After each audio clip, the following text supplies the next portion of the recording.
ஏசப்பா சீசர்களை பார்த்து சொல்லுகிறார், நீங்கள் பூமிக்கு உப்பா இருக்கிறீர்கள். உப்பு ஒரு பாத்திரத்துக்குள்ள இருக்குமானால் அது வேற ஏதாவது ஒரு சாரத்தை உண்டு பண்ணுமா, ருசியை உண்டு பண்ணுமா? பண்ணாது. அப்போ இந்த உப்பு, இந்த பாத்திரத்தில் இருக்கிற உப்பு அடுத்த பாத்திரத்துக்கு போகணும். அப்படித்தானே? இப்ப இந்த உப்பானது அல்லது இந்த சாரமானது எருசலேமில் ஆரம்பித்து அது எங்க வரைக்கும் வந்திருக்கு? திருச்சுழி வரைக்கும் வந்திருக்கு. சரியா? நீங்கள் பூமிக்கு வெளிச்சமா ஒளியா இருக்கிறீர்கள் சொன்னார். நீங்கள் பூமிக்கு ஒளியா இருக்கிறீர்கள். இந்த ஒளி எங்க ஆரம்பிச்சது? எருசலேமில் ஆரம்பிச்சு திருச்சுழி வந்திருக்கு. இந்த திருச்சுழி இருக்க உங்கள் மூலம் உங்கள் உற்றார் உறவினர் அக்கம் பக்கம் இருக்கிறவர்களுக்கு இந்த ஒளி போகணும். ஒண்ணு வேண்டாமா? ஒண்ணு வேண்டாமா? நீங்கள் அனுபவித்த இந்த ரட்சிப்பு, இந்த சாரம் மற்றவர்களுக்கு போனவோ வேண்டாமா? போகணும்னா அதுக்காகத்தான் இந்த சத்தியத்தை நாம் அறிகிறோம். அதுக்காகத்தான் இன்னைக்கு பலவிதமான விசுவாசங்கள் கிடக்கு. அந்த விசுவாசங்கள்ல இருக்கிறவங்களுக்கு நீங்க எடுத்து சொல்லணும், இதுதான் உண்மை, இதுதான் சத்தியம். அவங்களுக்கு எடுத்து சொல்லி அவங்களை நீங்க என்ன செய்யணும்? இங்க கொண்டுறணும். அப்படி பலவித விசுவாசத்தில் இருக்கிறவர்கள் சபைக்குள் வரணும். அவங்களும் கர்த்தராகிய கிறிஸ்துவின் சரீரமாகிய சபையை மாறணும். நம்ம எல்லாரும் ஒன்றாக தேவனுடைய ராஜ்யத்துக்கு செல்ல வேண்டும். அல்லேலூயா, அல்லேலூயா. அங்க என்ன சொல்ல? உயர வானத்திலும் தாழ பூமியிலும் கர்த்தரே தேவன், அவரை தவிர ஒருவரும் இல்லை. இங்க ஆபிரகாமுக்கு கர்த்தர் தரிசனமாகிறார். நான் சர்வ வல்லமுள்ள தேவன் என்று சொல்லுகிறார். அப்படித்தானே? யோவான் 8ஆம் அதிகாரம் 40ஆம் வசனத்தை படியுங்க.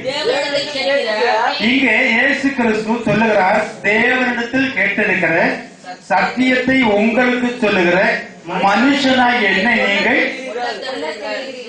மனுஷனாகி என்னை, தேவனிடத்தில் கேட்டிருக்கிற சத்தியத்தை உங்களுக்கு சொல்லுகிற மனுஷனாகி என்னை நீங்கள் கொல்ல தேடுகிறீர்கள். ஆபிரகாம் இப்படி என்னை கொல்ல தேடவில்லையே. யார் சொல்லுவது பார்க்கணும்? மரியாள் வழியாக வந்தது சொல்லுகிறார். மரியாளுடைய மகனாக இயேசு மரியாளுடைய மகனா, மரியாளுடைய தேவனா?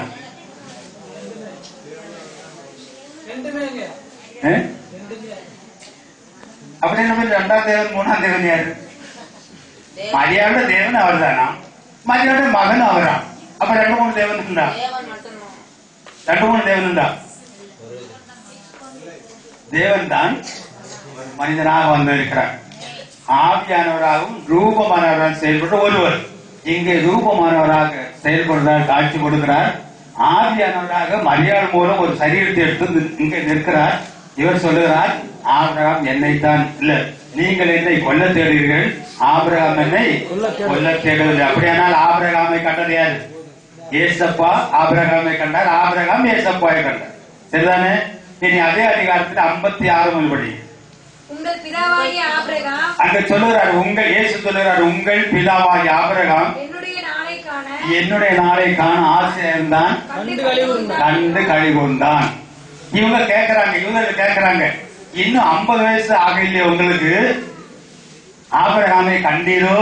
அதுக்கு சொன்னார், ஆபிரகாம் உண்டாவதற்கு முன்னமே நான் இருக்கிறேன்னு சொன்னார். அப்படியானால் இந்த தேவனை நாம் அறிகிற அறிவுதான் நம்ம உலகத்தை ஜெயிக்கிற ஜெயம். அல்லேலூயா, அல்லேலூயா.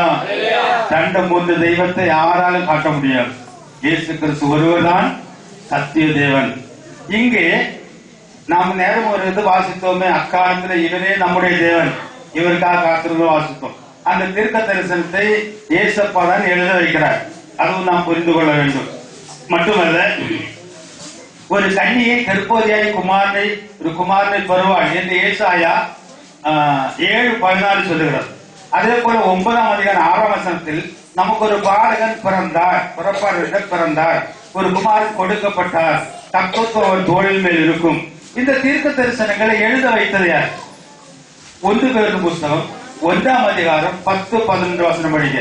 1 பேரின் புஸ்தகம் 1ஆம் அதிகாரம் 10-11 வசனம். உங்களுக்கு உண்டான கிருபையை குறித்து அங்கே தீர்க்க தரிசிகளை கொண்டு தீர்க்க தரிசனத்தை எழுத வைத்திருக்கும் போது சொல்லுகிறார், இன்று கிடைத்திருக்கிற இந்த ரட்சிப்பை குறித்து தீர்க்க தரிசனம் சொன்ன தீர்க்க தரிசிகள் இந்த ரட்சிப்பை குறித்து கருத்தாய் ஆராய்ந்து பரிசோதனை பண்ணினார்களாம்.